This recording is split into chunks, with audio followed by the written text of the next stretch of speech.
మన ప్రభువును ప్రియరక్షకుడైన యేసుక్రీస్తు నామములో మీ అందరికీ నా హృదయపూర్వకమైన వందనాలు, శుభాలు తెలియజేస్తున్నాను. క్రీస్తు పేట మీకు శుభము కలుగునుగాక. ఆమేన్. దయచేసి మీ హృదయాలు, మీ మనస్సులు, మీ తలంపులు దేవుని యొక్క ఆలయంలో వాక్యం వైపు నిలపాలని ప్రభు పేరట ప్రేమపూర్వకంగా సవినయంగా ఈ మాటలను తెలియజేస్తున్నాను. నా ప్రియ స్నేహితులారా, సహోదరులారా, గతించినటువంటి గత వారంలో మీకు నేర్పించాను, మీరు విన్నారు. ఒకసారి జ్ఞాపకం చేసుకుందాము. ఆ సమాజము యూదుల యొక్క తెగ నుండి, యూదా సమాజము నుండి బయటకు వచ్చినటువంటి ఒక సమూహం. ఎక్కువగా మనం చెప్పుకుంటూ ఉన్నప్పుడు యేసు ప్రభువుని అనుక్షణము పరిశోధించి పరీక్షించి ఆయనను ఏ రీతిగా అవమానపరిచి పట్టుకోవాలి అని చూసినటువంటి వారిలో ముఖ్యమైన మూడు తెగలు ఉన్నాయి. ఆ మూడు తెగలు ఎవరు అంటే పరిసయ్యులు, సద్దూకయ్యులు, శాస్త్రులు. మీరు అనేక సంవత్సరాలుగా భక్తి చేసి ఉండొచ్చు, పరిచర్యలు ఉండొచ్చు, దేవుని యొక్క వాక్యాన్ని విని ఉండొచ్చు. మనము ప్రతి సందర్భంలో కూడా సందర్భానికి తగినట్లుగా వాక్యాన్ని ఎంచుకొని చెప్పుకుంటూ వెళ్తున్నాం. అయితే బైబిల్ చరిత్రలో ఆ ప్రముఖమైన వ్యక్తుల యొక్క జీవిత గాథలను తెలుసుకోవటం ద్వారా ఆనాటి పరిస్థితులు ఎలా ఉన్నాయో, ఆనాటి ప్రజల యొక్క జీవన విధానము ఎలాగుందో, భక్తి మతపరమైన సామరస్యత ఎలా ఉన్నదో ప్రియులారా ఈ బైబిల్ చరిత్ర తెలియజేస్తున్నప్పుడు వాటిని తెలుసుకోవటం ద్వారా మరింత జ్ఞానాన్ని, మరి వాక్య జ్ఞానాన్ని మనం తెలుసుకోవడానికి అవకాశం ఉంటుంది. దాన్ని బట్టి ఈ కడవరి అంత్య దినాల్లో దేవుడు ఇచ్చినటువంటి ప్రేరణను బట్టి ప్రియులారా ఈ విషయాలు మీ ఎదుటి పెడుతున్నాను. గత దినాల్లో సద్దుకైలను గురించి నేర్చుకున్నాం. ఎవరి గురించి చెప్పుకున్నామండి? సద్దుకైలు. ఈ సద్దుకైలు ఎవరు అంటే యూదుల నుండి వచ్చిన వారే. ఈ పరిసయ్యులు కూడా యూదుల నుండి వచ్చిన వారే. అలాగే శాస్త్రులు కూడా యూదుల్లో నుండి వచ్చినటువంటి వారే. అయితే వీళ్ళని ఎందుకు ప్రత్యేకించి ఈ మూడు పేర్లు పెట్టి పిలిచారంటే బైబిల్ చరిత్రలో మీకు చెప్పాను. సాదోకు అనేటువంటి వ్యక్తి యొక్క వంశం నుండి వచ్చినటువంటి వ్యక్తులు ఎవరు అంటే ఈ సద్దుకయ్యులు మందిర నిర్మాణంలోను, మందిర పరిచర్యలోను, ఆలయ పనుల్లోను, ఆలయ విధి నిర్వహణలో వారు ప్రతి దాంట్లో ముందుకుంటూ అందులో వారు పని చేయటము, అలాగే ప్రభుత్వాన్ని, అధికారాన్ని చలాయించటం, అట్లాగే ప్రధాన యాజకులుగాను ఆనాటి సన్హెద్రిన్ అనేటువంటి ముఖ్యమైన ఒక కోర్టు ఉంది వారికి. ఆ సుప్రీం కోర్టులో కూడా వారే న్యాయవాదులుగాను, తీర్పరులుగాను, ముఖ్యమైన సభ్యులుగా ఉన్నటువంటి సమాజాన్ని ఆ దినం నిర్మించిన వ్యక్తులు ఎవరు అంటే సద్దుకయ్యులు. ఎవరండి? సద్దుకయ్యులు. ఈ సద్దుకయ్యుల యొక్క చరిత్ర మనం చదువుతున్నప్పుడు వీరిలో అనేకులు అత్యధికులు ధనవంతులు ఉండేవారని, వారికి ఉన్నటువంటి ధన బలగాన్ని బట్టి, పేరు ప్రఖ్యాతులను బట్టి ఆనాడు దేవాలయములోను, ఊరిలోను, ఆ పట్టణములోను మంచి పేరు ప్రఖ్యాతులు సంపాదించిన వారిగా, అధికారాన్ని చలాయించడానికి వారు ఎన్నిక చేయబడిన వారిగా బైబిల్ చరిత్ర తెలియజేస్తా ఉంది. దాన్ని బట్టి వాళ్ళు ఏం చేసేవారంటే ఎక్కువగా వ్యాపారాలను వారు ప్రారంభించేవారు. రాను రాను వ్యాపారము ఎంతగా వారిని ప్రభావితం చేసిందంటే చివరాఖరకు దేవుని యొక్క ఆలయాన్ని కూడా వ్యాపారపు టిల్లుగా మార్చడానికి కూడా వారు వెనుకంజ వేయలేదు. వారి యొక్క క్రమం ఏమిటంటే పన్ను వసూలు చేసి దాని ద్వారా వచ్చినటువంటి ఆ లాభము ద్వారా కుటుంబాన్ని పోషించుకోవటం, వారి యొక్క ఆర్థిక బలాన్ని వృద్ధి చేసుకోవటం, వారి ఘనతను పెంచుకోవటం, వారి యొక్క సమూహాన్ని బలపరుచుకోవటం, ఏమంటే ఏళ్ల తరబడి వారికి రాజకీయ పరిస్థితులను బట్టి పదవులను చేపట్టేటువంటి అనుభవాలు వారి జీవితాల్లో ఉన్నాయి. గత కాలంలో ప్రియులారా బబులోను దేశానికి యూదులు చెరగొనపోబడినప్పుడు ఆ కాలక్రమేణా బబులోను దేశములో బబులోను రాజులు కూడా ఓడిపోయినప్పుడు గ్రీకు సామ్రాజ్యాన్ని అక్కడ స్థాపించినప్పుడు గ్రీకులు కొన్ని ఆచారాలను, పద్ధతులను, మత సంబంధమైన వ్యవహారాలను అక్కడ తీసుకుని వచ్చినప్పుడు వాటిని ఆ దినాల్లో యూదులుగా ఉన్నటువంటి ఈ సద్దుకయ్యులు పూర్తిగా నేర్చుకున్నారు. వారు నేర్చుకోవడం కాదు కానీ మరలా యూదులు చెరలో నుండి బయటకు వచ్చిన తర్వాత వారు యూదా దేశానికి, యూదయ బెత్లెహేమునకు, యెరూషలేం ప్రాంతానికి వచ్చిన తర్వాత అక్కడ నేర్చుకున్న ఆచార వ్యవహారాలు, ఈ పద్ధతులను యెరూషలేం ప్రాంతంలో కూడా వారు అవలంబించిన చరిత్ర బైబిల్ తెలియజేస్తా ఉంది. దాన్ని బట్టి వారు ఏం చేశారంటే వారికి ఒక నమ్మకం ఉంది, ఏంటంటే పునరుద్ధానము లేదు అని నమ్ముతారటండి. ఏమి నమ్ముతారండి? పునరుద్ధానము లేదు అని నమ్ముతారు. కాబట్టి అనుకుంటున్నారు, ఈ భూమి మీద మనిషికి ఒక్కటే జీవితం, ఇదే ఫైనల్ లైఫ్. మనిషి బ్రతికినటువంటి కాలం అంతా కూడా సుఖంగా సంతోషంగా బ్రతకాలి. తను ఎలా బ్రతకాలనుకుంటున్నాడు అలా బ్రతకాలి, ఏం తినాలనుకుంటున్నాడు అది తినాలి, ఎలా తాగాలనుకుంటున్నాడు అలా తాగాలి, ఎలా సుఖించాలనుకుంటున్నాడు అలా సుఖించాలి.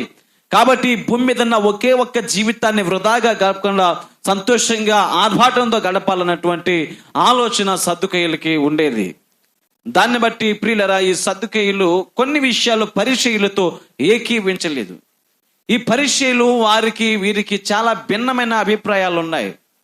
పూర్వం వారు వీరు కలిసి ఉన్నప్పటికీ ఈ బబులోను దేశం నుండి ఎప్పుడైతే తిరిగి వచ్చారో ఈ భిన్నాభిప్రాయాలు భేదాభిప్రాయాల ద్వారా వీళ్ళు ఏం చేస్తారంటే పునరుద్ధానము ఉన్నదని నమ్ముతారండి. ఎవరండి? పరిసయ్యులు. దేవుడు ఉన్నాడని నమ్ముతారు, దేవదూతలున్నాయని నమ్ముతారు, పరిశుద్ధాత్ముడని నమ్ముతారు, అలాగే పరలోక రాజ్యం ఉన్నదని చెప్పి ఈ పరిసయ్యులు నమ్ముతారు. దీన్ని బట్టి వీరిరువురికి భిన్నాభిప్రాయాలు రావటం ద్వారా ఈ రెండు కుటుంబాలు, రెండు తెగలు కూడా విడిపోయిన సందర్భాన్ని బైబిల్ గ్రంథం తెలియజేస్తా ఉంది. వీరిలో ఎక్కువగా పరిసయ్యులు ధర్మశాస్త్ర ఉపదేశకులుగా ఉండేవారు, ధర్మశాస్త్రాన్ని అవలంబించేవారు, చదివేవారు, దాన్ని తూచా తప్పక అనుసరించి ఇతరులతో మాట్లాడి తర్కించేటువంటి అనుభవము కూడా పరిసయ్యులకు ఉంది. దాన్ని బట్టి వీరిరువురు మాటల విషయంలో, భక్తి విషయంలో, సిద్ధాంతాల విషయంలో ఒకరికి పొంతన లేదు. వీరిరువురు కూడా ఒకరికి ఒకరు భిన్నాభిప్రాయాలు కలిగిన వారు కనుక వీరు విడిపోయిన సంగతిని బైబిల్ చరిత్ర తెలియజేస్తా ఉంది. కానీ వీరు ప్రియుల ఒకానొక సమయంలో ఈ ముగ్గురు కూడా కలిసి వచ్చిన సందర్భం ఒకటి మనం చూస్తాం. ఒక వ్యక్తి ఈ లోకానికి రావటం ద్వారా ఆయన ప్రకటించిన మాటలు, ఆయన చెప్పిన సంగతులు వారి ముగ్గురిని కూడా ఏకం చేశాయి. వారి ముగ్గురు కూడా ఐక్యపరచబడ్డారు. వారు ఐక్యపరచబడిన విధానము వారు బాగుండటం కోసము, వారి ప్రయోజనము కొరకు, వారి యొక్క స్వార్థ చింతన కొరకు, ఆ వచ్చిన వ్యక్తిని నాశనం చేయటం కొరకే వారు ముగ్గురు కూడా జతకట్టినటువంటి విధానం బైబిల్ చరిత్రలో మనం చదువుతాం. అప్పటి వరకు భేదాభిప్రాయాలు కలిగి ఉన్నారు. అప్పటి వరకు ఒకరి మాట అంటే ఒకరికి పడలేదు. మేమే పై చెయ్యి, మేమే అధికారులమో, మేము సద్దుకయ్యులేమో, మేము రోమన్ ప్రభుత్వంలో కూడా రోమీల చేత సమాసన అనిపించుకున్నటువంటి మేము ఇప్పుడు మీతో ఒక చిన్న సంధి చేసుకుంటున్నామని చెప్పి పరిసయ్యులతో ఒక సంధి చేసుకున్నారు, శాస్త్రులతో ఒక సంధి చేసుకున్నారు. ఈ మూడు తెగల వారు కూడా ఒక్క వ్యక్తి మీదకి దాడికి దిగుతున్నారు. ఎవరు ఆ వ్యక్తి? ఆ నాలుగో వ్యక్తి ఎవరండి? చెప్పాలి. మీరు వాక్యాన్ని వింటున్నారు, చాలాసార్లు చదువుతున్నారు. క్రొత్త నిబంధనలో ఈ 4 సువార్తల్లో కూడా ఒక వ్యక్తి ఎక్కువగా బోధిస్తున్నప్పుడు ఈ మూడు తెగల వారు, ఈ మూడు గుంపుల వారు ఆ ప్రతి సందర్భంలో ప్రతి స్థలానికి వెళ్ళిపోయి ఆయన ధిక్కరించేవారండి. ఎవరండి ఆయన? మన ప్రభువైన యేసుక్రీస్తు. ఆయన పరలోక రాజ్యాన్ని గురించి బోధించినప్పుడు కానీ, స్వస్థత కార్యాలు చేసినప్పుడు గురించి కానీ, విశ్రాంతి దినాన్ని గురించి బోధించినప్పుడు కానీ, ఆయన మాట్లాడుతున్న ప్రతి మాటను ఎలాగైనా ధిక్కరించి ఆయన పట్టుకోవాలి అన్న ఆకాంక్ష కలిగిన వారిగా ఈ మూడు గుంపుల వారు, మూడు సమూహాలు, మూడు సమాజపు వారు యేసుక్రీస్తు వారు ప్రియులారా ఆ దినాన్ని సద్దుకయ్యులు ఇచ్చినటువంటి ఆజ్ఞ, సద్దుకయ్యులు ప్రోత్సహించిన ప్రోత్సాహాన్ని బట్టి ఆయన చూచిన ఒక సందర్భాన్ని మీకు గత దినాల్లో జ్ఞాపకం చేశాను. ఆయన యెరూషలేం ప్రాంతానికి వచ్చినప్పుడు దేవుని యొక్క దేవాలయం ఎలా ఉన్నదంటే అది వ్యాపారపు టిల్లుగా మార్చబడింది. అందులోనే రోకలు మార్చేవారు ఉన్నారు, వడ్డీ వ్యాపారస్తులు ఉన్నారు, అందులోనే తాకట్లు పెట్టుకునేవారు ఉన్నారు, అందులోనే పావురాలను విక్రయించేవారు ఉన్నారు, అందులోనే గొర్రెలను, పశువులను, మేకలను, ప్రియులరా వీటన్నిటిని అమ్మేవారు కూడా అక్కడే ఉన్నారు. వీరందరిని చూసిన తర్వాత ఆయన అనుకున్నాడు, నా తండ్రి ఆలయము మీరు వ్యాపారపు టిల్లుగా మార్చాలని చెప్పాడు. ఎందుకంటే ఇది నా దేవుని ఆలయం, మీరు ఎందుకు ఇలా చేశారని చెప్పి వారి మీద ఆయన చాలా గర్జన చూపించినట్లుగా, వారిని ఖండించినట్లుగా, వారి విషయాల్లో ఆయన తనకున్నటువంటి దేవుని ఆ ఇంటిని గుర్చిన ఆసక్తి, ఆయనను భక్షించిన విధానాన్ని ఆ దినాన్ని అక్కడ కనపరిచాడు. అది కూడా వారు మనసులో పెట్టుకున్నారు. ఎవరు? సద్దుకయ్యులు, ఈ శాస్త్రులు, పరిసయ్యులు. వారి మనసులో పెట్టుకుని మన వ్యాపారాలు ఆగిపోయాయి. ఇప్పుడు మనకు రావలసిన అద్దె, మనకు రావలసిన పన్ను, మనకు రావలసిన ఆదాయాన్ని ఈ యేసు అనేటువంటి ఈ వ్యక్తి ఈ ఎలాగైనా పట్టుకోవాలని చెప్పి ఆ దినము నుండి ప్రారంభమైందండి. ఆ దినము నుండి వారి పోరాటం ప్రారంభమైంది. ఆయన శిలువ మరణానికి అప్పగింపబడే వరకు కూడా ఆయన మీద వీరు పోరాటం చేస్తూనే ఉన్నారు. ఆ రీతిగా మనం మొదటి తెగ సద్దుకేలు గురించి నేర్చుకున్నాం. ఈ యొక్క పగలు ఈనాటి వాక్య సందేశంలో పరిశీలన గురించి మీ ఎదుట కొంత వివరణ ఇవ్వాలని దేవుని యొక్క సేవకునిగా ఈ లేఖన భాగాన్ని మీ ఎదుట పెడుతున్నాను. మత్తయి సువార్త 3వ అధ్యాయము 7వ వచనం నుండి చదువుకుందాం. అతడు పరిసయ్యుల్లోను సద్దుకయ్యుల్లోను అనేకులు బాప్తిస్మం పొందవచ్చుట చూచి, సర్ప సంతానమా, రాబోవు ఉగ్రత నుండి తప్పించుకొనుటకు మీకు బుద్ధి చెప్పిన వాడెవడు? మారు మనసునకు తగిన ఫలము ఫలించుడి. ఏమని చెప్పినాడండి? పరిచయులతో సద్దుకెళ్తాడు. అనేకులు బాప్తిస్మం పొందటం వచ్చి చూసి అన్నాడట, సర్ప సంతానమా, రాబోయే ఉగ్రత నుండి తప్పించుకోవడానికి మీకు బుద్ధి చెప్పేవాడు ఎవడు? మీరు తప్పించుకుని పోయి వెళ్ళి మిమ్మల్ని మీరు సంరక్షించుకోవడానికి మార్గాన్ని ఏర్పరిచిన వాడు ఎవడు? మిమ్మల్ని గద్దించిన వాడు ఎవడు? ఓ సర్ప సంతానం అని చెప్పి వారిని గద్దించిన విధానం మనం చూస్తున్నాం. గతించిన వారంలో దీని గురించిన వివరణ చాలా సంపూర్తిగా మీకు వివరణాత్మకంగా మీ ఎదుట పెట్టడం జరిగింది. ఇది బాప్తిసం తీసుకోవడానికి అందరి వల్లే అక్కడికి వచ్చారు, ఆ యొక్క సమాజంలో కలిసిపోయారు, ఆ యొక్క యోర్దాను నదులు దిగారు, కానీ వీరిలో స్థిరమైన మనస్సు రాలేదండి. ఈ యోర్దాను నదిలోనికి ఎప్పుడైతే వీళ్ళు దిగారో వారి హృదయ అంతరంగాన్ని ఎరిగినటువంటి యోహాన్ అన్నాడు, మీరు మారు మనస్సునకు తగిన ఫలము ఫలించి మీరు సిద్ధపడండి అని చెప్పాడు ఆయన. అంటే వాస్తవానికి వీళ్ళకి అప్పటి వరకు కొన్ని అధికారాలు ఉన్నాయి. యూదులకి ముఖ్యమైన నమ్మిక ఏంటి అంటే సున్నతి అన్నది ఉంది. అన్నది చేయబడకపోతే ఆ వ్యక్తి యూదుడు కాదు, ఆ వ్యక్తి ప్రతిష్ఠింపబడిన వాడు కాదు. కాబట్టి సున్నతి ఆచారబద్ధంగా ప్రతి వ్యక్తికి చేయబడాలి, అది క్రమం.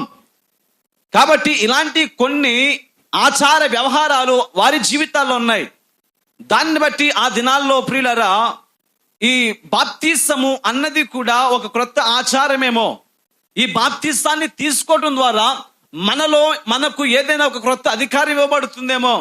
వారు తమలో తాము ఆలోచించుకొని ప్రియులారా ఏం చేస్తారంటే మారు మనసునకు తగిన ఫలము ఫలించకుండా బాప్తిసాన్ని సిద్ధపడి వచ్చి ఆ యొక్క యోర్దాను నదిలో దిగుతున్నప్పుడు ఆయన అన్నాడు, ఓ సర్ప సంతానమా, మీరు మారు మనసునకు తగిన ఫలము ఫలించండి. ఎందుకంటే వారికి తెలుసు వీళ్ళు ధనాపేక్ష కలిగిన వారని, వీళ్ళు అధికార వ్యామోహం కలిగిన వారని, వీరు లోక సంబంధంగా అన్నిటి మీద అందరి మీద పై స్థానంలో ఉన్నతమైన స్థితిలో ఉండాలని తమను తాము హెచ్చించుకునేటువంటి వ్యక్తులుగా ఈ పరిసయ్యులు, శాస్త్రులు, సద్దుకయ్యులకు వచ్చిన ఆ చరిత్ర యోహాను. అందుని బట్టి యోహాను వారిని కరాఖండిగా ఖండించి వారిని ప్రియులరా బుద్ధి చెప్పి వారితో అన్నాడు, అబ్రహాము మాకు తండ్రి అని మీలో మీరు తలంచుకొనవద్దు. దేవుడి రాళ్ల వలన అబ్రహామునకు పిల్లలు పుట్టింపగలనని తాను సద్దుకెళ్తానన్నాడు. ఈ రాళ్ల వలన కూడా ఆయన పిల్లలను అబ్రహాము పుట్టిస్తాడు. మీరు అనుకుంటారు మేము పుట్టడం ద్వారా మా యొక్క సంతానం అభివృద్ధి చెందటం ద్వారా మేము ఉండటం ద్వారా అబ్రహాము ఘనత వచ్చిందని మీరు అనుకుంటున్నారేమో. లేదు, మీరు లేకపోయినా మీ సంతతులు లేకపోయినా ఈ రాళ్ళు, ఈ కనిపిస్తున్న రాళ్ల వలన కూడా ఆయన పిల్లలను పుట్టిస్తాడు. వీళ్ళ నమ్మకం ఏంటంటే, వీళ్ళ గొప్ప ఏంటంటే, వీళ్ళ ఘనత ఏంటంటే అబ్రహాము మాకు తండ్రి అని చెప్పుకుంటారు. మరి పరిచయులు ఏం చెప్పుకుంటున్నారంటే మోషే మాకు నాయకుడు అని చెప్పుకుంటున్నారు. మోషే అనుచరులండి వీళ్ళేమో. అబ్రహాము అనుచరులు, అబ్రహాము యొక్క పిల్లలమని చెప్పుకునేటువంటి సద్దుకయ్యులు మనం చదువుతున్నాము. అలాగే పరిచయులు ఎవరి గురించి చెప్పుకుంటారంటే మేము మోషే యొక్క ఫాలోవర్స్. ఈరోజు చాలా మందికి ఏమండి ఈ లోకంలో మనం చూస్తే గనులైన వారికి, రాజకీయ నాయకులకి, వ్యాపారవేత్తలకి, ఏమైనా క్రికెటర్స్ కి, సినిమా యాక్టర్లకి ప్రియులరా ఫాలోవర్స్, ఫ్యాన్స్ ఉంటారండి. ఈరోజు ఇప్పుడు మనం చూస్తే పాస్టర్లకు కూడా ఫ్యాన్స్ అయిపోయారు కదండి. పాస్టర్లకు కూడా ఫ్యాన్స్ ఎక్కువైపోయారు. ఇప్పుడు ఆ పాస్టర్ గారు ఏదైనా వాక్యం చెప్పినా, ఏదైనా ఒక స్టోరీ చెప్పినా గుడ్డిగా నమ్మి అది లేఖనానుసారంగా ఉందో లేదో కూడా తెలుసుకోకుండా ఇతరులతో వాదించేటువంటి ఫ్యాన్స్ కూడా ఉన్నారండి. వాదన, తర్కము అన్నది బైబిల్ పరంగా విశ్వాసి పని కాదు. దేవుని స్తోత్రం చెప్పండి గట్టిగా, హల్లెలూయా. ఆ దినాల్లో తర్కము, వాదము అన్నది ఎవరిదంటే పరిచయుల యొక్క కాన్సెప్ట్ అండి. పరిచయులు మరి ముఖ్యంగా తర్కించేవారు ప్రతిదాన్ని. యేసుప్రభు దగ్గరికి వచ్చి ఒకవేళ సద్దుకేయులు ఆగిపోయినప్పుడు కూడా పరిచయులు అనేక సందర్భాలు యేసుప్రభు దగ్గరికి వచ్చి యేసుప్రభు అన్నారట, అయ్యా నువ్వు పరలోకము నుండి ఏదైనా ఒక సూచకరి చేయి, ఇదిగో ఇది ఎందుకు ఇలా చేశారు, పెద్దల యొక్క పారంపర్య ఆచారాలను మీరు ఎందుకు మేరుతున్నారు అని చెప్పి అనేక సార్లు విశ్రాంతి దినాన్ని గురించి కూడా మీరు ఎందుకు విశ్రాంతి దినాన్ని ఉల్లంఘిస్తున్నారని చెప్పి తరికించిన అనుభవాలు ఈ పరిచయుల యొక్క జీవితాల్లో ఉన్నాయి. పరిచయులు అన్న మాటకు అర్థం ఏమిటంటే ప్రత్యేకింపబడిన వారు. నాతో చెప్పండి, ప్రత్యేకింపబడిన వారు. ఈ పరిచయులు అన్న మాట గ్రీక్ పదము పరిచయము అనేటువంటి మాట నుండి వచ్చింది. ఈ పరిచయులు ప్రత్యేకింపబడిన తెగగా ఉన్నారు. ఈ పరిచయుల యొక్క గుణ లక్షణాలు, అలాగే వారికి విధులు ఏంటి, వారు చేసే పనులు ఏంటి అన్న దాని గురించి బైబిల్ నుండి ఒక 7 విషయాలు మీ ముందు నేను పెడతాను. దయచేసి చదువుకుందాం. మత్తయి సువార్త 9వ అధ్యాయము 9వ వచనం చదవండి. యేసు అక్కడి నుండి వెళ్ళుచు సుంకపు మెట్ట నొద్ద కూర్చుండి ఉన్న మత్తయి అను మనిషిని చూచి నన్ను వెంబడించుమని అతనితో చెప్పగా అతడు లేచి ఆయనను వెంబడించెను. ఇంటిలో భోజనమునకు యేసు కూర్చుని ఉండగా ఇదిగో సుంకరులను పాపులను అనేకులు వచ్చి ఆయన యొద్దను ఆయన శిష్యుల యొద్దను కూర్చుండిరి. ఈ బోధకుడు సుంకరులతోనూ పాపులతోనూ కలిసి ఎందుకు భోజనము చేయుచున్నాడని ఆయన శిష్యులను అడిగిరి. ఈ పరిచయులు ఒక దినాన్ని యేసు ప్రభు వారు ఆయన సువార్త విషయమై, ఆయన పని నిమిత్తమై తండ్రి పని మీద ఆయన వెళుతూ ఉండగా సుంకపు మెట్టనొద్దకు ఆయన వచ్చినప్పుడు మత్తయి అనేటువంటి ఒక వ్యక్తి కనిపించాడట. ఈ మత్తయిని ఆయన చూసి అన్నాడు, నీవు నన్ను వెంబడించు అన్నాడు. ఆయన వెంబడి వెళ్ళాడు. వాళ్ళందరూ ఒక స్థలానికి వచ్చి ఒక ఇంట్లో కూర్చొని భోజనం చేస్తున్నారట. ఆ భోజనం చేస్తున్నప్పుడు అక్కడ అనేక జాతుల ప్రజలు ఉన్నారు. అందులో సుంకరులు ఉన్నారట, పాపులు ఉన్నారట, ఇంకా ప్రియులరా ఆ దినాల్లో బలహీనమైన వర్గపు ప్రజలు ఉన్నారు. ఆ దినాల్లో బహు బలహీనమైన వర్గం ఎవరు అంటే సుంకరులు, అలాగే సమరయులండి. ఎవరని? సమరయులు. ఈ సమరయులను పాపులను ఇక్కడ సంబోధిస్తూ ఉన్నాడు.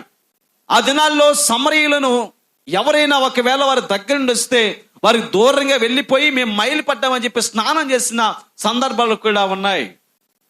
అందుకే యేసు ప్రభు వారు ఆ దినాన్ని ఆ సమరయ స్త్రీతో ఆయన మాట్లాడుతున్నప్పుడు ఆమె అంటది, మీరేమో యూదులు, మేము సమరయులము, మీకు మాకు ఏమి లేదట, సాంగత్యము లేదు. అయ్యా మేము ఎన్నడూ మిమ్మను కలుసుకుని మాట్లాడినటువంటి విధానం లేదు. మీకు మాకు సాంగత్యమే లేదు, సహవాసమే లేదు, మీకు మాకు మాటలే లేవు. అలాంటి మాతో నీవు మాట్లాడుతున్నావు.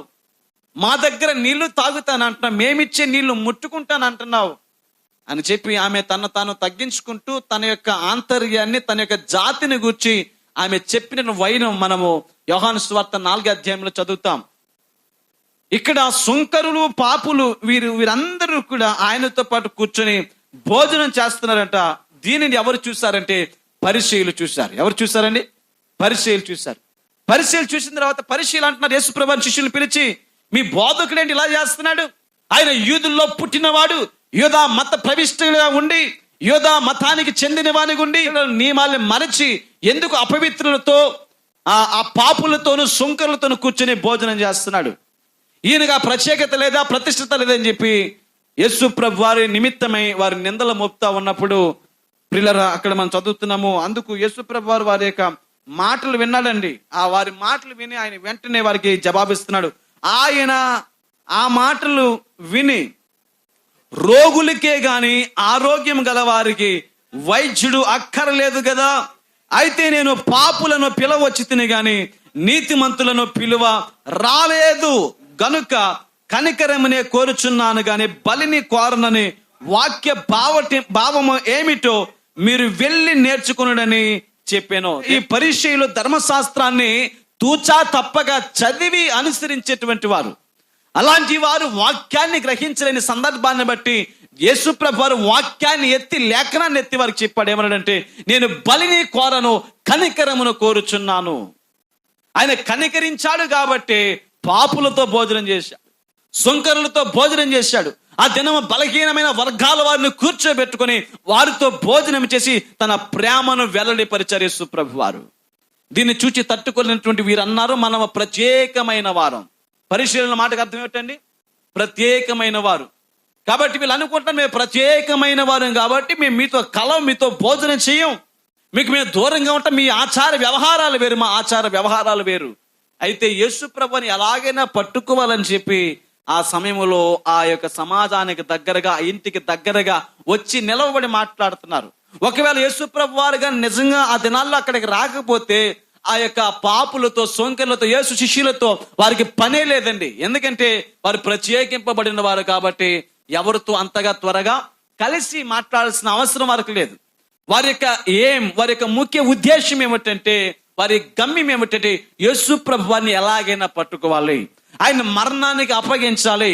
వారి యొక్క వ్యాపారాలు, వారి యొక్క ఆర్థిక లావాదేవీలు, వారి యొక్క అధికారాలు చెల్లుబాటులోనికి రావాలంటే యేసు ప్రభు అనేటువంటి వ్యక్తి ఉండకూడదు అని నిర్ణయించుకుని ప్రియులారా వారి వ్యాపారాలకు వారికి అడ్డు తొలగించుకోవడానికి ఆయన్ని పదే వెంటాడి తర్కించారు. దాన్ని బట్టి యేసు ప్రభు వారు వెంటనే అన్నాడండి, వైద్యుడు రోగులకు మాత్రమే. ఎవరికటండి? రోగులకు వైద్యుడు అవసరం. ఏమండి, బాగున్న వారికి అవసరం లేదు. నేను ఇప్పుడు ఎవరి కొరకు వచ్చానంటే పాపులను పిలవడానికి. మీరు నీతిమంతులా? అలాగే ఉండండి, మీ కొరకు నేను రాలేదని చెప్పాను కరాఖండిగా అక్కడ చెప్పాడు. వీళ్ళు కూడా అనుకుంటున్నారు మేము నీతిమంతులము, మేము పరిశుద్ధులము, ప్రత్యేకింపబడిన వారం. ఇది మొదటి పాయింట్. రెండవ మాట మనం చదువుతాము, మత్తయి సువార్త 9:14. ఈ పరిసయ్యులు మొదటిగా ప్రత్యేకింపబడిన వారుగా, నిష్ట కలిగిన వారుగా ఉన్నారట. రెండవదిగా వాళ్ళు ఎవరు అంటే మత్తయి సువార్త 9:14 మనం చదువుతాం. అప్పుడు యోహాను శిష్యులు ఆయన యొద్దకు వచ్చి పరిసయ్యులను, మేమును తరచుగా ఉపవాసము చేయుచున్నాము గాని నీ శిష్యులు ఉపవాసం చేయరు, దీనికి హేతు ఏమని ఆయనను అడుగగా. ఇక్కడ ఒక ప్రశ్న ఉంది, దీనికి సమాధానాన్ని కూడా చెప్తాను, జాగ్రత్తగా ఆలకించండి. ప్రియులారా, ఈ రెండవ మాట మనం చదివితే ఈ పరిసయ్యులకు ఉన్నటువంటి ఓ గొప్ప లక్షణం ఏమిటంటే, రెండవదిగా ఉపవాసం చేస్తారట. ఏం చేస్తారండి? మొదటిది నిష్ఠ కలిగిన వారు, ఎవరితో కూడా కలవరండి, ఎవరితో అతి సన్నిహితంగా సాన్నిహిత్యాన్ని చూపించరు, ఎవరితో సహవాసం చేయరు.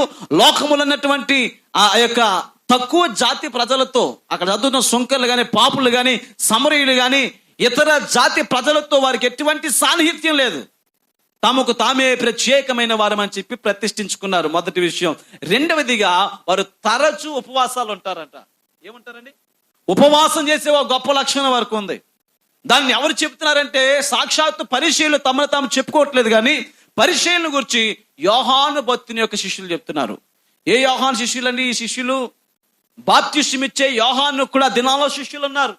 యేసు ప్రభు వారికి ఎలాగైతే 12 మంది శిష్యులు ఉన్నారో, యోహాను కూడా కొంతమంది శిష్యులు ఉన్నారు, కొంత సమాజం ఉంది. ఆ సమాజము ఏమంటుందంటే, నీ శిష్యులైనటువంటి వీరు ఎందుకు ఉపవాసం చేయరు, ఎందుకు కొన్ని ఆచార వ్యవహారాలను ఉల్లంఘిస్తున్నారని చెప్పి ఈ యోహాను శిష్యులు అలాగే పరిసయ్యులను గురించినటువంటి వివరణ కూడా వారు చెప్తూ అంటున్నారు. పరిసయ్యులు అలాగే మేము తరచూ ఉపవాసం అంటున్నాం. ఏం చేస్తున్నారంట? ప్రతి వారము వాడుకు చొప్పున ఉపవాసం అంటున్నాం. అయితే నీ శిష్యులు ఎందుకు ఉపవాసం చేయరు? మీరు చెప్పండి జవాబు. మీరు ఎందుకు ఉపవాసం చేయరు అంటే మనం అంటాము, మాకు పనులు ఉన్నాయి, ఖాళీ లేదండి అని చెప్తూ ఉంటాం. దైవికంగా కాసేపు మనం మాట్లాడుకోవడం మానేస్తే, వాక్యాన్ని కాస్త ప్రక్కన పెడితే, ఆరాధన భక్తి అనేది ప్రక్కన పెడితే, వైద్య శాస్త్రానికి కొంచెం దగ్గరగా వెళ్ళి మనం పరిశీలన చేస్తే డాక్టర్స్ అంటారు ఈ దినాల్లో వారానికి 1 రోజు ఉపవాసం ఉండండి. ఏమని చెప్తున్నారండి? వారానికి 1 రోజు టోటల్గా మన బాడీకి ఏం చేయాలని విశ్రాంతి ఇచ్చేయాలి.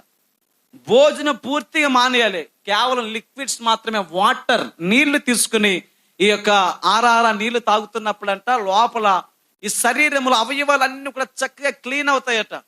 ఈ కడుపు భాగము, లోపల ఉన్నటువంటి హార్ట్, అలాగే ఈ లివర్, ఈ కిడ్నీ, ఇవన్నీ కూడా ఫంక్షన్ చాలా అద్భుతంగా ఉంటుందని చెప్పి డాక్టర్లు చెప్తున్నారు. కానీ డాక్టర్లు ఎప్పుడు చెప్పారు?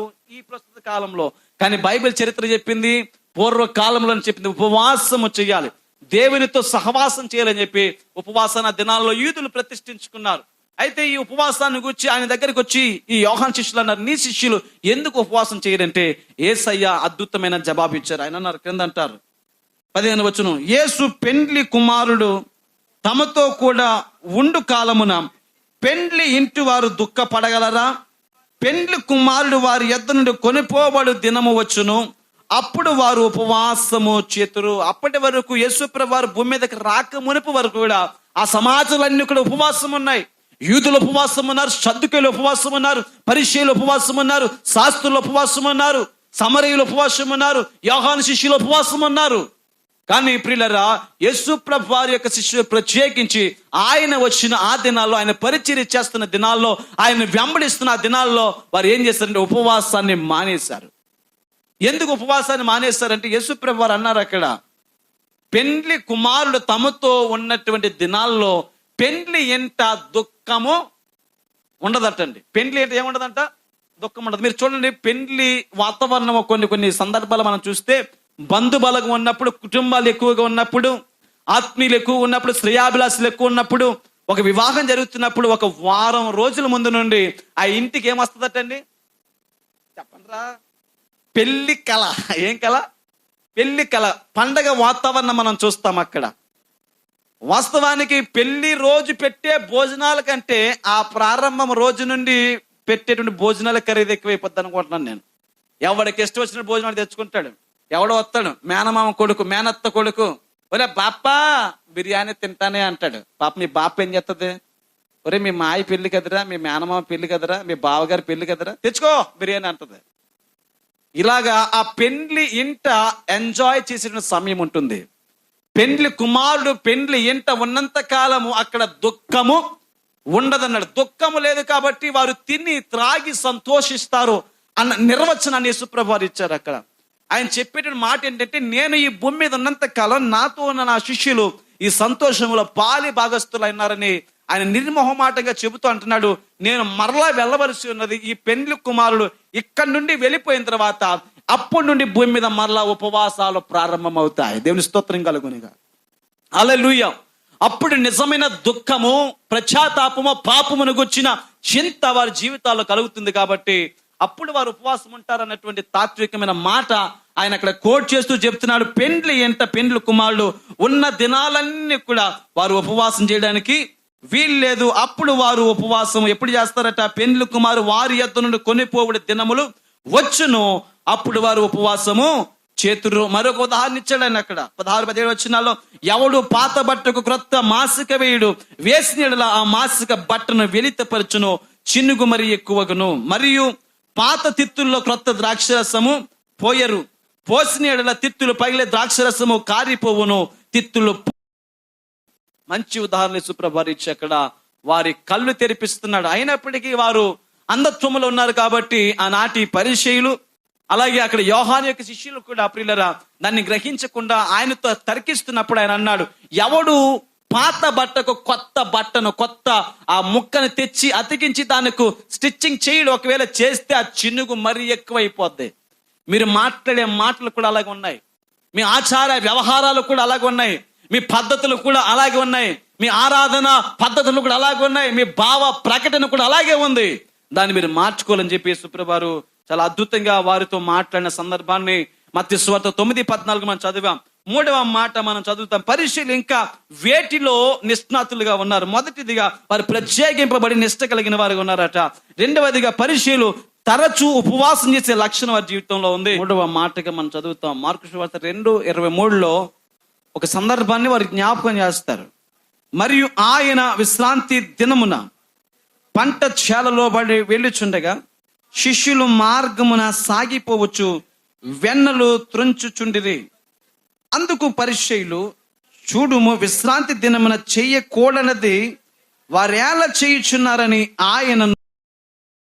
అందుకు ఆయన వారితో ఇట్లనెను, తానును తనతో కూడా ఉన్న వారును ఆకలి గొనినందున దావీదునకు అవసరం వచ్చినప్పుడు అతడు చేసినది మీరెన్నడూ చదవలేదా? దేవుని ప్రియులరా, కొంతమందికి ఎలా చెప్పాలో అలా చెబితే అర్థమవుతుంది. మీకు ఉదాహరణ చెప్తాను. బైబిల్లో జ్ఞానులు ఉన్నారు, అలాగే గొర్రెల కాపరులు ఉన్నారు. యేసుప్రభు వారు పుట్టిన సందర్భాన్ని ఆకాశంలో ఒక నక్షత్రం కనిపించింది. ఆ నక్షత్రం వారు చూశారు. ఆ నక్షత్రానికి వచ్చినటువంటి ఆ సందర్భాలు వారి యొక్క గ్రంథములో రాయబడిన విధానాన్ని బట్టి ఇదిగో రాజు పుట్టాడని చెప్పి జ్ఞానయుక్తంగా వారు గ్రహించి జ్ఞానులు అని అనిపించుకుని వారు దాన్ని చూచి ప్రయాణం వెళ్ళిపోయారు. వారికి మరొక ఆనవాళ్ళు ఇవ్వబడలేదు. కేవలం ఒక నక్షత్రం మాత్రమే, తూర్పు దిక్కున వెలిసిన నక్షత్రాన్ని చూసుకుని వాళ్ళకి చెప్పవలసిన విధానంలో దేవుడు వారికి చెప్పి వారికి ఆలోచన ఇచ్చాడు. కానీ గొర్రెల కాపరులు వారు ఎవరంటే విద్య లేని పామరులు. కాబట్టి వాళ్ళకి క్షుణ్ణంగా ఆనవాళ్ళు ఇచ్చేసాడండి. ఇదిగో ఒక శిశువు పొత్తి గుడ్డలతో చుట్టబడి ఒక తొట్టిలో పరుండే పెట్టబడి ఉంటాడట. చాలా క్లియర్గా వాళ్ళకి చెప్పి ఆయన గూర్చిన సూచన ఇచ్చినప్పుడు వారు వచ్చి ఆయనకు సాగిలపడి విన్న వాటిని కన్న వాటిని తిరిగి వెళ్ళి చెప్పారు. కానీ జ్ఞానులకు కేవలం ఒక నక్షత్రం మాత్రమే. కానీ ఇక్కడ ఏం చేశారంటే పశువుల తొట్టిని గూర్చి, అలాగే ఆ వస్త్రాన్ని గూర్చి, ఆ శిష్యుని గూర్చి, ఆ స్థలాన్ని గూర్చి చాలా క్లియర్గా చెప్పినటువంటి విధానం మనం చదువుతాం. ఇక్కడ కూడా ఈ పరిశీలి యొక్క వాడుక, పరిశీలి యొక్క నమ్మకం ఏంటంటే ధర్మశాస్త్రం, దేవుని యొక్క వాక్యానికి వారు ఎక్కువ ప్రాధాన్యత ఇచ్చేవారు. కాబట్టి లేఖనాలను నమ్మే వారికి దేవుడు లేఖనాల ద్వారానే జవాబిచ్చాడండి. ఇందాక కూడా ఫస్ట్ సందర్భంలో మనం చదివినప్పుడు ఆయన అన్నాడు, మీరు చదవలేదా అని చెప్పి వారిని గూర్చి చెప్పి మీరు చదవండి అని చెప్పి ఒక లేఖనం అనేది చెప్పాడు. ఇక్కడ కూడా అన్నాడు, దావీదు ఆ దినము ఆయన చెయ్యకూడనిదైనప్పటికీ తనతో ఉన్న వారి ఆకలి తీర్చడానికి తన అవసరము నిమిత్తము ఆయన ఏం చేశాడంటే, ఆయన అక్కడ చదువుతున్నాం 26వ వచనంలో, అబ్యాతారు ప్రధాన యాజకుడు ఉండగా దేవ మందిరములోనికి వెళ్ళి యాజకులే గాని ఇతరులు తినకూడని సముఖపు రొట్టెలు తాను తిని తనతో కూడా ఉన్న వారికి ఇచ్చిన కదా అని చెప్పాను. ఈ సందర్భాన్ని ఎత్తి ఇదిగో లేఖనములో దావీదు ఆ రోజు అలా చేశాడు. ఇప్పుడు మీరు అంటున్నారు ఈ విశ్రాంతి దినాన్ని ఏమీ చేయకూడదు, ఈ విశ్రాంతి దినాన్ని వెన్నలు తుంచకూడదు, విశ్రాంతి దినాన్ని ఏమీ ఆహారాన్ని తినకూడదు, విశ్రాంతి దినాన్ని ఏమీ పని చేయకూడదు అని చెప్పి విశ్రాంతి దినాన్ని గూర్చి ఎంతగా ప్రశ్నిస్తున్నారు, ఎంతగా తర్కిస్తున్నారని చెప్పి యేసుప్రభువారు విశ్రాంతి దినాన్ని గూర్చి ఒక ఉదాహరణ వివరణ ఈ లేఖన ఆధారాన్ని బట్టి మనం చూస్తే ప్రియులారా, వారి విశ్రాంతి దినాన్ని చాలా అద్భుతంగా పాటించేవారు. బైబిల్ చరిత్ర చెబుతా ఉంది, సబ్బాతు అనేది యూదుల్లో ఈ పరిశీలి తెగ చాలా నిష్ఠగా పాటించేవారు. ఆ విధి వారి యొక్క జీవితంలో ఏమిటంటే మనం చదువుతున్నాము, విశ్రాంతి దినాన్ని ఆచరిస్తారు. దీన్ని ఆచరిస్తారని మొదటిగా వారు ప్రత్యేకింపబడిన వారని నిష్ఠ కలిగిన వారుగా ఉన్నారు. రెండవదిగా ఖచ్చితంగా తరచూ ఉపవాసాలు ఉంటారంట. మూడవదిగా సబ్బాతును పాటిస్తారని విశ్రాంతి దినాన్ని ఆచరిస్తారు. అప్పుడు యేసు ప్రభు వారు అంటారు, అక్కడ మనం చదువుతాం క్రింద మాటలు 27వ వచనం నుండి చదవండి 27. మరి విశ్రాంతి దినము మనుషుల కొరకే గాని మనుషులు విశ్రాంతి దినము కొరకు నియమింపబడలేదు, అందువలన మనుష్య కుమారుడు విశ్రాంతి దినమునకు ప్రభువై ఉన్నాడని వారితో చెప్పాను. యేసు ప్రభు వారు అన్నారటండి, విశ్రాంతి దినమునకు ప్రభువు ఇక్కడ ఉన్నాడు. ఎవరట? మనుష్య కుమారుడని పిలువబడే నజరేయుడైన యేసుక్రీస్తు. నేనే విశ్రాంతి దినానికి ప్రభువునైతే విశ్రాంతి దినాన్ని గురించి మీరు ఎందుకు అంతగా తర్కిస్తున్నారు? వాళ్ళు ఆయన మాటలు ఏదో దోషాన్ని పట్టుకోవాలనుకున్నారు, ఆయన మాటలో పొరపాటును పట్టుకోవాలనుకున్నారు పరిసయ్యులు. అయితే యేసు ప్రభు చెప్పారు కదా, విశ్రాంతి దినాన్ని ఒకవేళ మరో సందర్భంలో మనం చదువుతాము, మీ దగ్గర ఒక గొర్రె గాని, ఒక మేక గాని, ఒక ఎద్దు గాని, ఒక పశువు గాని గుంటలో పడిపోతే దాన్ని బయటికి తీయరా? ఒక గాడిద గాని దాంట్లో పడిపోతే ఏం చేస్తారు? దాని ప్రాణాన్ని రక్షించే నిమిత్తం మీరు వెళ్ళి దాన్ని బయటికి తీసుకు అని చెప్పి ఒక సందర్భాన్ని కూడా ఎత్తి చూపిస్తాడు. ఎందుకు వాళ్ళు అంతగా ప్రశ్నించాల్సి వచ్చిందంటే, ఆ దినాల్లో విశ్రాంతి దినానికి అంత ప్రాముఖ్యత ఉంది. ధర్మశాస్త్ర కాలానికి సంబంధించి విశ్రాంతి దినాన్ని వారు ప్రియులరా ఒక లిమిటెడ్ ఒక సమయం ఉంది. ఇంచుమించు మనం చదివితే 3 మైళ్ళ దూరం కంటే ఎక్కువ దూరం కూడా ప్రయాణించేవారు కాదండి. ఆ దినాన్ని వారు పొలములో నాట్లు వేయటం కానీ, పైరు ఆ కోతలు కొయ్యటం కానీ, ఆహారాన్ని సిద్ధపరచుకోవటం కానీ, కావలసిన ఆ యొక్క షాపింగ్ చేయటం కానీ ఇవేమీ లేవు. ముందటి దినాన్ని వాటిని సిద్ధపరచుకుని రెడీగా ఇంట్లో పెట్టుకునేవారండి. బహుశా మీకు ఈ రోజు కానీ మీరు ఇంట్లో చికెన్ వండుకోవాలనుకున్నారనుకుని ఈ విశ్రాంతి దినాన్ని మీరేం చేయాలా? శనివారం సాయంకాలం తెచ్చుకొని ఫ్రిడ్జ్లో పెట్టుకోవాలి. వాళ్ళు ఏమిటంటే ఒక అడుగు తీసి బయట పెట్టడానికి కూడా అవకాశం లేదు. విశ్రాంతి దినానికి అంత కట్టడం ఉంది, అంత నియమం ఉంది. దాన్ని బట్టి వాళ్ళు అంటున్నారు, నీవును నీ శిష్యులు ఎందుకు ఇలా చేస్తున్నారంటే అని అన్నాడు, నేనే విశ్రాంతికి ప్రభువునైతే మీరు విశ్రాంతి దినాన్ని గురించి ఎలా మాట్లాడతారు? మరో సందర్భాన్ని కూడా చదువుతాం. విశ్రాంతి దినాన్ని వారు పాటించేవారట. 4వ మాట మనం చదువుతున్నాం ప్రియులారా. 4వదిగా మార్కు సువార్త 7వ అధ్యాయము 3-4 వచనాలు. పరిసయ్యులను యూదులందరూ పెద్దల పారంపర్య ఆచారమును బట్టి చేతులు కడుక్కుంటేనే గాని భోజనము చేయరు. ఏం చేయరటండి? భోజనం చేయరు. ఒకసారి 7వ అధ్యాయం 1వ వచనం కూడా చదువుతారా?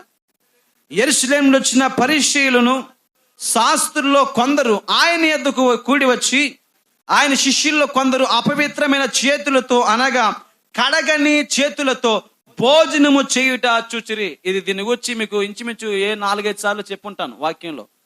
చేతులు కడుక్కోకుండా భోజనం చేయడం వలన వాళ్ళు అడిగిన ప్రశ్నలు. అయితే ఇది ప్రత్యేకించి ఈ సందర్భాన్ని ఎందుకు జ్ఞాపకం చేస్తా ఉన్నానంటే, 4వదిగా వీరు దేనిని పాటిస్తారంటే పెద్దల పారంపర్య ఆచారాలు. ఏంటండి? ఆచార వ్యవహారాలకు ఎక్కువగా వీరు ప్రాముఖ్యతనిస్తారు ఈ పరిచయులు. ఈ పరిచయులు ఈ యొక్క ప్రాముఖ్యతను ఇవ్వటం ద్వారా వాళ్ళు అంటున్నారు, నీ శిష్యులు ఎందుకు ఇలా చేస్తున్నారు? వీళ్ళు తినేటువంటి ఆహార విషయంలో వారికి ఉన్నటువంటి నిష్ట చెప్తే 4వ వచనంలో చాలా వివరణ ఇచ్చాడు. 4వ వచనంలో వారు ఇంకా ఏం చేసేవారట ఈ శాస్త్రులు పరిచయులు? మరియు వారు సంత నుండి వచ్చినప్పుడు నీళ్లు చల్లుకుంటేనే గాని భోజనం చేయరు. ఇదిగాక గిన్నెలను కుండలను ఎత్తడి పాత్రలను నీళ్లలో కడుగుట మొదలగు అనేక ఆచారములను వారు అనుసరించేది. వారు సంతకెళ్ళొస్తేనట ఏం చేసుకుంటారంట? సంతలోనికి వెళ్ళి నీళ్లు చల్లుకున్నారంట. మనం ఎప్పుడు చల్లుకుంటామంటే ఎవరైనా శవం చచ్చిపోయిన దగ్గరికి వెళితే వెంటనే నీళ్ళలో చల్లుకోగానే ఏం పోద్దంట? వెనకలు వచ్చిన దయ్యం పారిపోద్దంట. కొంతమంది ఏం చేస్తారంటే ఇంటికి వచ్చిన గేట్లు వేసేస్తారండి. ఈ దయ్యం కూడా ఏం చేస్తారు? గేట్ దాటి రాకుండా గేట్ వేస్తారు. గేట్ ఎక్కలేడంటాడు? గేట్ సందులోంచి రాలేడా? చిన్న చిన్న ఎలకలు వచ్చేస్తున్నాయి కింద నుంచి. కానీ వీళ్ళు అనుకున్నారంట ఈ నీళ్లు చల్లుకునేవారటండి. జస్ట్ అలా మార్కెట్కి వెళ్ళి తిరిగి వస్తే అక్కడ ఎవరైనా పొరపాటున వీళ్ళ బాడీకి వీళ్ళ చేతులు వారికి టచ్ అయినా వాళ్ళ చేతులకు వీళ్ళు టచ్ అయినా పొరపాటు నడిచి వెళుతున్నప్పుడు ఆ గుంపులో వెళ్ళిపోతున్నప్పుడు ఒకరు తగులుకుంటున్నప్పుడు వీళ్ళు అనుకునేవారంటే వాళ్ళ వల్ల మేము మైలు పడిపోయామేమో, వాళ్ళ వల్ల మేము అపవిత్ర పరచబడిపోయామని చెప్పి ఈ పరిచయులకు ఒక నమ్మిక ఉంది. కాబట్టి వీళ్ళు ఏం చేశారు? నీళ్లు తీసుకుని చల్లుకునేవారంట. తల మీద చల్లుకుంటే వీరు అపవిత్ర పోయేది. ఏం స్నానం చేయొచ్చు కదా బుద్ధిగా అండి? ఏమో రాజమండ్రులకి నీళ్లు కొద్దుగా ఉన్నట్లు వీళ్ళకి కొద్దు ఉందేమో. ఒక సామెత ఉంది రాజమండ్రి గురించి, గోదావరి పుష్కరాలకు మాత్రమే స్నానం చేస్తారంటండి. పరిచయులకు నిష్ట 4వది మనం చదివితే పెద్దల పారంపర్య ఆచారాల వ్యవహారాలకు ఎక్కువగా ప్రాధాన్యత ఇస్తూ ఉంటారు. అందుని బట్టి మనం చదువుతున్నాం అక్కడ, నీ శిష్యులు చేతులు కడుక్కునే భోజనం చేస్తున్నారు. ఎందుకు పెద్దల పారంపర్య ఆచారాన్ని వారు త్రోసివేస్తున్నారు? ఏమండి ఆ దినాల్లో ఉండేదట ఏమని? సంత నుండి వచ్చినప్పుడు నీళ్లు చల్లుకుంటాం, అలాగే ఇదిగాక గిన్నెలను కుండలను ఎత్తడి పాత్రలను నీళ్లలో కలుగుట మొదలగు అనేక ఆచారములను వారు అనుసరించేవారు. అనేకమైన ఆచారాలు, ఎన్ని ఆచారాలు ఉన్నాయో కానీ అక్కడ అన్ని రాయలేదు. మనకే ఈ పాటికి తెలిసి ఉండాలి. ఏమండి చాలా ఆచారాలు యూదులు అలాగే పరిచయులు పాటించేవారు. 5వదిగా వీళ్ళు ఏం చేశారంటే ఆరాధన పద్ధతులను తీసుకుని వచ్చారంట. బైబిల్ యొక్క వేదాంత పండితులు చెప్పారు, వేద పదములో ఆరాధన స్థలాన్ని ఏమన్నారు? సినగోగు అన్నారు. ఏ గోగు అండి? ఈ రాసుకోండి పదాలు, మీరు గుర్తుపెట్టుకోండి. మీరందరూ ఇప్పుడు ఎవరంటే బైబిల్ విద్యార్థులు. సినగోగు అంటే సమాజ మందిరం అనొచ్చు, లేదా సమాజంగా కూడుకునే ఒక స్థలం అని చెప్పచ్చు. ఆ దినాల్లో సబ్బాతును అంటే విశ్రాంతి దినాన్ని పాటిస్తున్నప్పుడు, పండగలను ఆచరిస్తున్నప్పుడు ఈ సద్దుకయ్యులకు పరిచయులకు విభిన్న సాంప్రదాయాలు ఆచార వ్యవహారాలు ఉండటం ద్వారా ఒకరికి పడక పోవటం ద్వారా వీళ్ళు ఏం చేశారు? విడిపోయిన తర్వాత ఈ పరిచయులు ఏం చేశారండి? సునగోగుల్ని కట్టుకున్నారండి. సునగోగు అంటే అది ప్రత్యేకించి వేరే ఒక విధమైన మందిరం కాదు. సేమ్ మనం ఎలాగైతే ఆరాధన చేస్తున్నామో అలాగే ఆరాధన చేసే మందిరం ఉంది. ఈ మధ్య కాలంలో గుంటూరు అనే ప్రాంతంలో, గుంటూరులో ఇజ్రాయెల్లో యూదా తెగవారు అక్కడ 40 కుటుంబాలు జీవిస్తున్నారంట. చూశాను అక్కడ ఒక సినగోగును వారు కట్టుకున్నారు. ఆ సినగోగులో కొన్ని ఆచార వ్యవహారాలు ఉన్నాయి. దాని ఒక తెర కట్టి ఆ తెరలో కొన్ని మందిర ఉపకరణాలు, ఆరాధన పద్ధతులు, నియమాలు, కట్టడలు, ఆచార వ్యవహారాలకు సంబంధించిన ఉపకరణాలు పెట్టినప్పుడు వాటిని చూసి వాటికి నమస్కరించి వాటిని తాకి వాటిని వారి హృదయాల్లో కలిగి ఆ దినాల్లో మోషే నియమించిన ధర్మశాస్త్రాన్ని ఆ యొక్క ఉపకరణాలు దాటి యొక్క విలువలను గ్రహించి ఆచారబద్ధంగా వ్యవహరించేటువంటి స్థలాలు ఆ దినాల్లో ఆ సునగోగులను వారు నిర్మించారండి. ఆ సునగోగులు నిర్మించిన తర్వాత ఆ ఆచార వ్యవహారాలను ఆరాధన పద్ధతులను కల్పించిన విధానంలో అక్కడ అందరూ సమాజంగా కూడుకునే ప్రదేశాన్ని ఏమన్నారండి? సునగోగు అన్న. 6వ మాటకి మనం చదివితే అపోస్తుల కార్యములు 23:7 చదవండి. అపోస్తుల కార్యములు 23:7. ఇక్కడికి 5 విధులు వారు నిర్వహించే విధులను గురించి మనం నేర్చుకున్నాం. 6ది చదవండి. పరిశీలకును సద్దుకేయులకును కలహము పుట్టినందున ఆ సమూహము 2 పక్షములయ్యను. సద్దుకయులు పునరుద్ధానము లేదనియు దేవదూత అయినను ఆత్మ అయినను లేదని చెప్పుదురు గాని పరిశీయులు 2ను కలవని చెప్పుకొందురు. ఈ యొక్క పరిశీయుల యొక్క 6వ గుణ లక్షణము లేదా వారి విధి ఏమిటంటే పునరుద్ధానము, దేవదూతలు, ఆత్మలు ఉన్నాయని నమ్ముతారంట. ఏమని నమ్ముతారంటే పరిచయులు? పునరుద్ధానం ఉందని నమ్ముతారట. చనిపోయిన వ్యక్తి మరలా లెగుస్తాడు, మరలా జీవిస్తాడు, మరలా జీవితం ఉందని చెప్పి ఈ పరిచయులు. కానీ సద్దుకేయులకు అది లేదండి. అలాగే అంటారండి వీళ్ళు ఆత్మలు ఉన్నాయి, దేవదూతలు ఉన్నాయి అని చెప్పి నమ్ముతారని చెప్పి ఈ సందర్భాన్ని చదువుతున్నాం. ఈ సందర్భంలో అపోస్తలుడైన పౌలు ఒక స్థలములో ఇరుక్కునబడ్డాడు. ఆయన 2 సమూహాల మధ్య ఆయన వెళ్ళిపోతున్నప్పుడు ఆయన కూడా ఒక పరిచయునిగా ఉన్నాడు కాబట్టి పరిచయులు ఆయన మాట వేసుకురావడానికి సందర్భము చాలా అద్భుతంగా ఉపయోగకరంగా ఆయనకు ఉపయోగపడి పౌలు మహాసభ వారిని తేరి చూచి, సహోదరులారా, నేను నేటి వరకు కేవలము మంచి మనస్సాక్షి గలవాడనై దేవుణ్ణి ఎదుట నడుచుకొని చుంటినని చెప్పాను. అందుకు ప్రధాన యాజకుడైన అననీయ అతని నోటి మీద కొట్టుడిని దగ్గర నిలిచి ఉన్న వారిని ఆజ్ఞాపించగా. ఏమంటున్నాడని, ఒక ప్రధాన యాజకుడు ఆ సమాజ మందిరంలో నిలబడ్డాడట. ఆ సమాజ మందిరంలో నిలబడిన ఈ యొక్క ప్రధాన యాజకుడు సద్దుకేయుల వంశానికి చెందిన వ్యక్తి. ఈ సద్దుకేయుల జాతికి చెందిన వ్యక్తి అయితే ఈయన ప్రధాన యాజకునిగా ఉన్నాడు. ఈయన అంటున్నాడు, తన సాక్ష్యాన్ని గురించి పౌలు చెప్పుకుంటున్నాడట. అదే అంటున్నాడు, నేను నేటి వరకు మంచి మనస్సాక్షి కలిగిన వాడినై దేవుణ్ణి ఎదుట నడుచుకుని చున్నానంటే వీనికి వెంటనే కోపం వచ్చి, రే ఆడు మూతి మీద కొట్టున్నాడంట. ఏమన్నాడండి? ఏమని చెప్పాడు అభిషేక్? ఆ పక్కన ఆడ మూతి మీద ఒకటి ఇచ్చానంట. ఏమంటే వెంటనే ఈయన కోపం వచ్చి పౌలు భక్తులు అన్నాడంట, పౌలు అతన్ని చూచి సున్నము కొట్టిన గోడ. ఏమన్నాడండి? వెంటనే రిప్లై ఇచ్చేసాడండి, రిటర్న్ వచ్చేసింది అక్కడ. ఈయన మూతి మీద కొట్టమంటే ఆయన ఏమన్నాడు, నువ్వు సున్నం కొట్టిన గోడవో, నువ్వే నోరు మూసుకో అని చెప్పి ఆయన వారిని ఖండించినట్లుగా మనం చదువుతున్నాం అక్కడ. దేవుడు నిన్ను కొట్టును, నీవు ధర్మశాస్త్రము చొప్పున నన్ను విమర్శింప కూర్చుండి ధర్మశాస్త్రమునకు విరోధముగా నన్ను కొట్టను ఆజ్ఞాపించుచున్నావా అనెను. దగ్గర నిలిచి ఉన్నవారు, నీవు దేవుని ప్రధాన యాజకుని దూషించదవా అని అడిగిరి. అందుకు పౌలు, సహోదరులరా, ఇతను ప్రధాన యాజకుడని నాకు తెలియదు. ఏమని చెప్తాడండి? అనాల్సిన మాట అనేసాడండి. పౌలు ఏమన్నాడు? ఓ సున్నము కొట్టిన గోడ అని అనేసి ఏమన్నాడు? ఇతడు ప్రధాన యాజకుడిని నాకు తెలీదు. అలా అంటే ఇంకా కేసు లేదు కదండి అక్కడ. చాలాసార్లు మనం కూడా తెలివిగా చాలాసార్లు మాట్లాడతాం, అయ్యో పొరపాటు అయిందని ఒప్పుకోం. కానీ పౌలు ఆంతర్యం ఏమిటంటే, పౌలు చెప్పాలనుకున్న విషయము పునరుద్ధానాన్ని అక్కడ ఉన్న ప్రజలు ఒప్పుకోవాలి. పునరుద్ధానం గురించి, క్రీస్తుని గురించి ఆయన ఎలాగైనా చెప్పాలని చెప్పి అక్కడ ఆ 2 సమాజముల్లో నుండి ఒక సమాజము ఆయన వైపు త్రిప్పుకున్నట్లుగా, ఒక సమాజము పరిచయ జాతికి చెందిన వ్యక్తిగా ఆయన ఉన్నాడు కాబట్టి వారి మన్నన పొందడానికి ఆయన అక్కడ తన మాటలను విన్నవిస్తూ ఆయన అంటున్నాడు, అతడు ప్రధాన యాజకుడని నాకు తెలియదు, నీ ప్రజల అధికారిని నిందింపవద్దని రాయబడి ఉన్నదని నేను మరలా అన్నాడని, నీ ప్రజల యొక్క అధికారిని నిందింపవద్దని ఉన్నదని నాకు తెలుసు అని చెప్పి కూడా మాట జ్ఞాపకం చేసుకుంటూ ఉన్నాడు. ఏమంటే ప్రధాన యాజకులకి ఆ దినాల్లో ఒక ప్రత్యేకమైన వస్త్రధారణ ఉందండి. వాళ్ళు అంగీ వేసుకొని, దట్టిని కట్టుకొని, పైన ఒక టోపీ లాంటి దాన్ని పెట్టుకొని వీటన్నిటిని అలంకరించుకున్నప్పుడు వారిని ఈజీగా గుర్తుపెట్టచ్చు. మీరు చూడండి, ఒక పోలీస్ స్టేషన్కి వెళ్ళారనుకోండి, కానిస్టేబుల్ వస్త్రాలు వేరుగా ఉంటాయి. అక్కడున్న సిఐ కానీ లేదా ఎస్ఐ కానీ ఏమండి వాళ్ళకంటే పై స్థానంలో అధికారుల యొక్క వస్త్రధారణ వేరుగా ఉంటుంది. ఎలా వేరుగా ఉంటుంది చెప్పండి? ఈ కానిస్టేబుల్కి ఎన్ని స్టార్లు ఉంటాయి ఇక్కడ? 2 స్టార్లు ఉంటాయి, కానీ ఎస్ఐ గారికి 3 స్టార్లు ఉంటాయి.